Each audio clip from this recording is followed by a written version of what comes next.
ரிஷபராசி நேயர்களுக்கு பராபவ வருடம் எப்படி இருக்கும் அப்படின்னு பார்த்தீங்கன்னா, 12 ராசிகளில் ஜாக்பாட் அடிக்கிற ராசி இந்த ரிஷப ராசி தான். எல்லாரும் கேட்பாங்க, ரிஷபராசிக்கு எல்லாம் நல்லா சொல்கிறாங்க, ஆனால் எனக்கு மட்டும் நல்லாவே இல்லை அப்படின்ட்டுன்னு. உண்மையிலேயே இப்படி சொல்லக்கூடியவர்களுக்கும் இந்த ஆண்டு ரொம்ப சிறப்பாக இருக்கும். உங்கள் ராசிநாதன் சுக்கிரன் 12ஆம் இடத்தில் சூரியனுடன் இருக்கிறார். அதனால் ரிஷபராசிக்கு இந்த வருடத்தில் பலவிதமான பல வகைகள்லையும் பொருளை ஈட்டக்கூடிய வாய்ப்புகள் உண்டு. அதனால் தூக்கம் குறைவாக இருக்கும். வருடத்தில் ஆரம்பத்தில் சந்திரன் 10ஆம் இடத்தில் உங்களுக்கு ராகுவுடன் சஞ்சாரம். லாபத்தில் சனி மற்றும் செவ்வாய் புதன். தனகாரக்கன் புதன் உங்களுக்கு நீச்சபங்க ராஜயோகமாக லாபத்தில் உட்கார்ந்துருக்கிறாரு.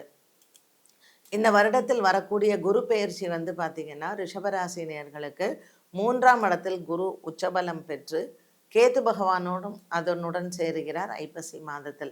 ஸோ இப்படிப்பட்ட ஒரு கிரக அமைப்பில் ரிஷபராசி நேயர்கள் இந்த வருடம் ரொம்ப பிஸியாக வரக்கூடிய ஒரு ஆண்டாக இருக்கும். ஆகஸ்ட் செப்டம்பர், அதாவது ஆவணி மாதத்திற்கு மேல் பார்த்திங்கன்னா உங்களினுடைய வியாபாரம் மற்றும் தொழில் சார்ந்த விஷயங்கள் மிகவும் அமோகமான வளர்ச்சியை கொடுக்கும். இதில் நீங்கள் கூட்டு தொழில் பண்ணணுமா தனியாக பண்ணணுமா அப்படிங்கிறத தனிப்பட்ட ஜாதகத்தை பார்த்து முடிவு பண்ணிக்கோங்க. ஏன்னா வியாபாரம் தொழில் செய்யக்கூடிய வாய்ப்புகளை கிரகநிலைகள் உங்களுக்கு அதிகமாக கொடுக்கிறது. அதே போல் உங்களுடைய பொருளாதார நிலைமையும் உயரக்கூடிய ஒரு சூழ்நிலையை இந்த பராபவ வருடத்தில் கொடுக்கும்.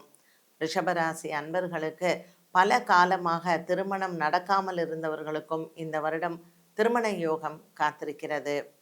கிருத்திகா நட்சத்திரக்காரர்களுக்கு இந்த வருடத்தில் அலைச்சல்கள், அதாவது வேலை விஷயமாக வெளியூர் செல்லுவது அப்படிங்கிறது அதிகமாக இருக்கும்.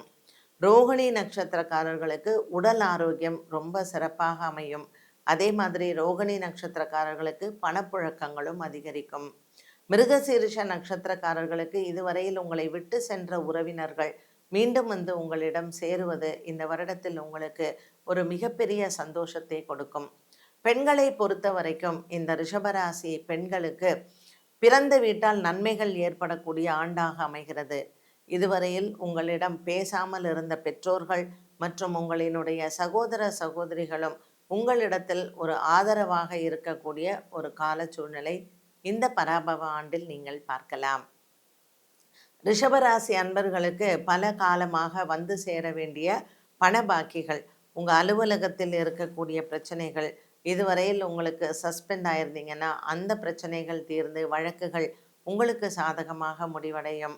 உங்கள் அலுவலகத்தில் நீண்ட நாளாக வராத உங்களினுடைய பென்ஷன் பணம் மற்றும் ப்ராவிடென்ட் ஃபண்டு இது போன்ற அரசாங்க துறையிலிருந்து சேர வேண்டிய பண பாக்கிகளையும் நீங்கள் பெறலாம்.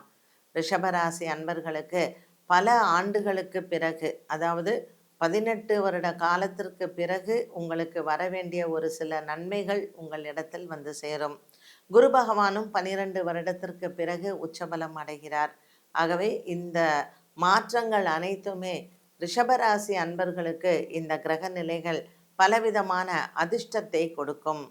ரிஷபராசி நேயர்களுக்கு இந்த வருடத்தில் நீங்கள் செய்ய வேண்டிய பரிகாரம், வியாழக்கிழமை தோறும் லக்ஷ்மி குபேரரை வணங்குவதும் மற்றும் பெண் தெய்வ வழிபாடுகளை இந்த வருடத்தில் நீங்கள் மேற்கொள்ளவும், திவ்ய தேசங்களை சென்று தரிசனம் செய்வதும், திவ்ய தேசங்களில் இருக்கக்கூடிய தாயாருக்கு நீங்கள் அர்ச்சனை செய்துவிட்டு வந்தால் சுக்கிரனின் பலம் உங்களுக்கு இன்னும் அதிகரிக்கும்.